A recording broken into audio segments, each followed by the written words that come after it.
4.29 예배의 본질과 목적. 그리스도인이 예배에 참석함에 찬양과 경배를 하러 가는 것이 아니라면 그것은 예배를 하러 가는 게 아니고 다른 뭔가를 하러 가는 것이다. 요즘 글을 쓰면서 본질이란 말을 많이 사용하는데 이번에도 본질에 대해 묵상해본다. 예배의 본질은 무엇일까? 글 쓰는 거 중단하고 잠시 생각해본다. 좀 머리 아프지만 하나 더. 예배의 궁극적인 목적은 무엇일까? 참고로 본질과 목적은 다른 거다. 동물병원의 본질은 동물치료. 목적은 돈 버는 거. 교회의 본질은 그리스도의 몸체. 목적은 십자가 군병 양성. 묵상 리스트 하나 추가요. 자, 그럼 예배의 본질은? 나는 예전에 쓴 글에서 피조물로서 창조주이신 하나님을 찬양하고 엎드려 경배하는 것이라고 말했다. 자, 만약 누군가가 주일 예배에 뭐하러 갑니까? 라고 한다면 뭐라 대답해야 할까? 우리 집 노인들 애들 목사님 설교 들으러 가지. 조금 더 믿음이 강한 분들 찬양하러 가지요. 믿음이 강하다고 칭찬받는 분들 성령 충만하러 가지요. 위에 말 말고 혹시 이런 말 들어보셨을는지. 하나님 만나러요. 다시 동물병원의 예를 들어보자. 내가 아침에 병원에 출근하는 이유는 나뿐만 아니라 대학병원에 근무하는 수의사든 혼자 운영하는 병원의 원장 수의사든 아니면 유기견 보호소에 자원봉사하러 가는 수의사든 일단은 동물을 진료하러 가는 거다. 이것은 수의사이기 때문에 절대 바뀔 수 없는 그 존재 가치다. 마찬가지로 위에 수의사의 예처럼 그리스도를 믿는 믿음의 사람으로서 이로 예배에 가는 이유가 창조주에 대한 찬양과 경배 때문이다라고 한다면 이것이야말로 피조물로서의 우리의 존재 가치를 표명하는 말로서 창조주 앞에 절대적으로 바뀔 수 없는 우리의 존재 이유이기도 하다. 수의사가 진료가 아닌 다른 이유로 출근한다면 그것은 수의사의 신분이 아닌 일반인으로서 뭔가 다른 일을 하러 간다는 것이다. 마찬가지로 그리스도인이 예배에 참석함에 찬양과 경배를 하러 가는 것이 아니라면 그것은 예배를 하러 가는 게 아니고 다른 뭔가를 하러 가는 것이다. 예를 들어 예배의 목적이 보통 말하듯이 목사의 설교를 들으러 간다고 한다면 그것은 예배가 아니라 다른 무엇, 아마도 교육을 받으러 가는 것일 것이다. 지금까지는 예배의 본질적인 얘기를 한 거고 이제 목적에 대해 생각을 나눠보자. 수의사가 출근함에 병원으로 출근하는 이유는 노동을 하여 돈을 벌기 위함이다. 본질을 뛰어넘어 그 다음 단계를 생각하는 것이다. 그런데 어떤 수의사는 유기견 보호소 같은 곳으로 자원봉사하러 간다. 이건 노동이 아니다. 돈을 목적으로 하는 것이 아니기 때문이다. 그리고 이 봉사는 수의사만이 고육 권한으로 할 수 있는 것이기도 하다. 똑같은 진료 행위를 하고도 그 목적이 다르다. 돈을 벌기 위한 노동행위와 동물행, 생명 존중이라는 대회 아래서 행하는 순수한 가치행위가 그것이다. 마찬가지로 예배를 드림에 똑같이 찬양과 경배를 할지라도 그 예배의 목적이 다를 수 있다. 먼저는 찬양과 경배를 드림으로써 믿음 생활의 의무이기도 한 1호 예배를 마치는 거다. 둘째는 찬양과 경배를 함으로써 피조물로서 의무를 다함과 더불어 성령으로 충만함을 입어 믿음 생활을 더 공고히 할 수 있다. 셋째는 위의 것과 더불어 하나님과의 밀접한 교제를 하는 것이다. 자, 위의 세 가지 중 우리의 예배는 어떤 것일까? 내가 두 번째 고통의 예배를 드리고 나서 하하하고 크게 웃었던 이유가 여기에 있다. 나는 고통의 엎드림의 예배를 드리기 전에는 위의 예배 목적 중 두 번째까지만을 되게 생각했다. 성령으로 충만함으로 예배의 가치에 만족한 것이었다. 아 참.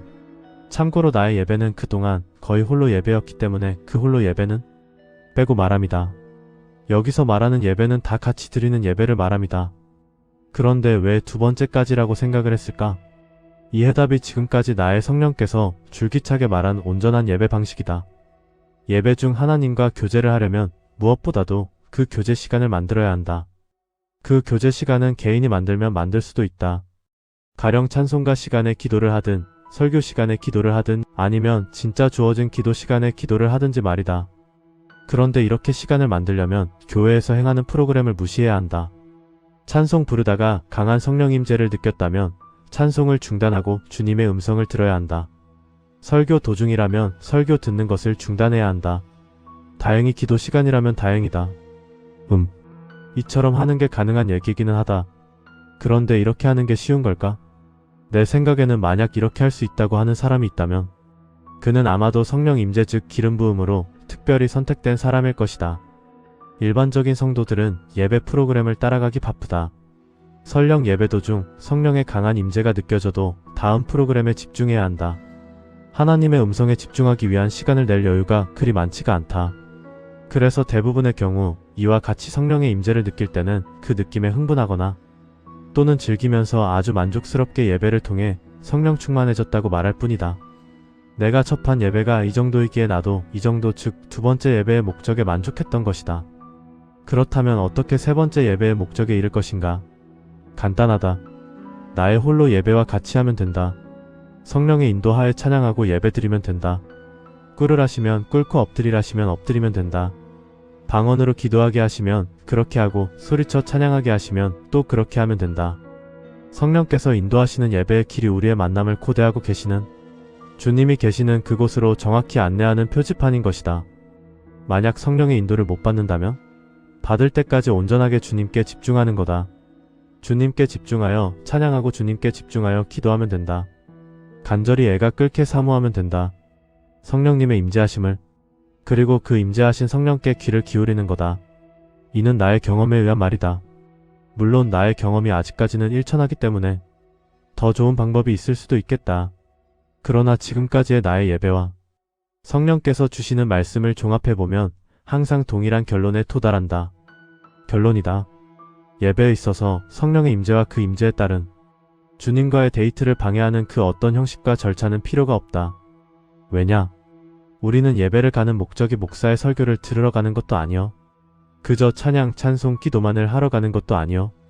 성령으로 충만한 상태만을 얻으러 가는 것도 아니요. 그 궁극적인 목적은 하나님을 만나러 가는 것이기 때문이다. 댓글 궁극적목적이라고 해서 너무 궁극적이라는 말에 집착하지 말자. 혹시나 하나님 만나는 것도 결국은 자신이 거룩함에 이르기 위한 것이라고 생각하여 예배의 목적이 더 궁극적으로는 거룩함에 이르기 위함이다 라고 말하거나 천국에 가기 위함이라고 말하지 말자. 가히 틀리다고 말할 순 없지만 하나님의 계획이란 건 아무도 알 수 없지 않은가. 거룩함의 이름도 천국에 가는 것도 다 하나님의 주권이다. 혹시나 하나님께서 너는 더욱 타락하여 천국에 가는 것이 아니고 지옥으로 가서 결국은 스파이 노릇을 하다가 구원받을 것이다 라고 말하실 수 있는 계획을 가지고 계실지도 모르는 것이니까. 따라서 우리는 그저 주님의 음성에 주님의 마음에 집중할 뿐이다. 더 이상은 알려고 하지 말자. 타친다. 댓글이 글을 쓰고 나니 갑자기 교회의 본질과 목적이 복잡해졌다. 본질이야 그렇다 치고 목적이란 게 더 묵상해봐야겠다. 참고로 교회의 목적을 자기의 신분에 따라 구별하면 안 된다. 목사임으로, 집사임으로, 평신도임으로 라고 해서, 또는 국내 사역을 함으로, 해외 선교를 함으로, 하나님께 크게 쓰임을 받고 있으므로, 그저 교회에 다니기만 함으로 라는 이유로 교회의 목적이 각각 달라지면 절대 안 된다. 왜냐? 이것도 묵상 리스트. 생각해보자. 오늘도 꼬리에 꼬리를 물고